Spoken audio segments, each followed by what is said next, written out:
Welcome to this episode of Inside RIC Athletics. I am Andrew McCarthy, and to my left, I am joined by the sophomore midfielder for the women's soccer team, Kim Boisvert. Kim, thank you for joining us. Thank you for having me.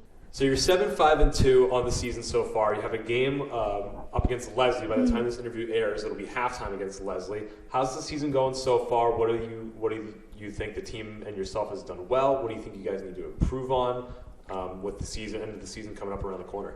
So tomorrow is senior night, so we get to acknowledge our seniors tomorrow. We found out we have our ticket into the LEC conference, so we're excited about that.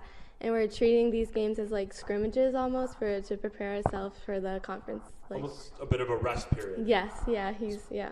Almost, speaking of, since you punched your ticket into the playoffs, what a turnaround for head coach Phil Pinson. Just 2 wins last year, turning it around, 7 wins this year, and a berth in the playoffs this year. And remarkable turnaround in only his second year as head coach. What have you seen, you being a sophomore, you were on the team last year as well, what's the biggest difference you've seen from last year to this year? It's amazing. He always said, we have to learn how to win. And this year, I think we actually learned how to win.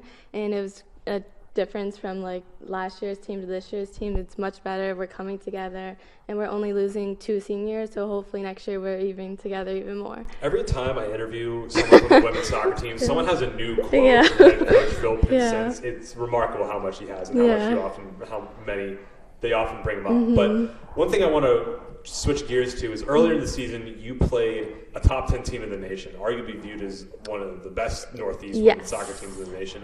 I won't say the final score, but still, it was a tough game nonetheless. And you didn't even have your starting goalie originally playing. It was freshman. Did Grace Ackerman play that game? Yes, Southern Maine, yes. Against Southern Maine, yeah, you did play against Southern Maine. Grace Ackerman, who is a freshman back, had to play her career collegiate debut as goalkeeper. But how did playing those teams really help you guys get prepared for tougher competition down the line?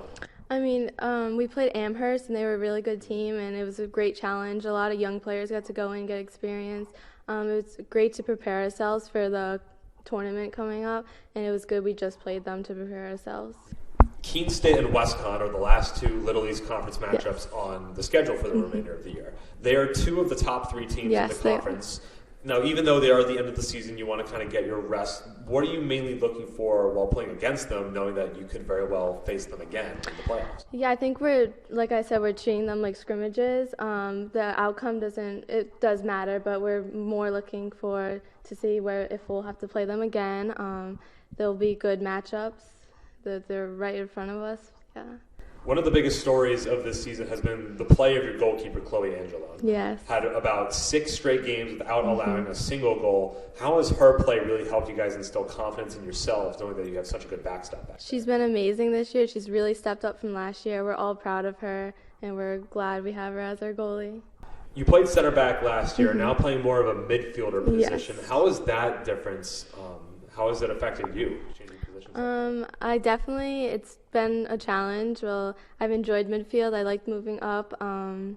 It's different on the field, but I'm definitely enjoying it this year a lot. It looks like Coach Pinson is a very defensively minded coach. Yes. Not a lot of offense being scored, but defense wins championships, as everyone says. Yeah. So what do you think who do you think you have on your team that really helps instill that defense wins championships mentality? Obviously, you have players like yourself and Karen Johnson-Hoffman and Carol Matamoros and the Fernandez sisters. Yes. So who do you really credit for this?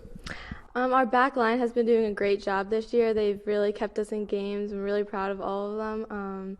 And with Jade, we got her back. She had an injury. It's great to have her back the upcoming past 2 games. So I think we're going to be strong in the playoffs with her. Switching gears towards the offense, when you have goal scorers like Taylor Salome and even setup players like Tasha Carey, who do you really look for to really get the offense going and really facilitate the offensive attack? Tasha has been doing a great job. She's a great left winger. She knows how to get the ball down the line and cross it for us.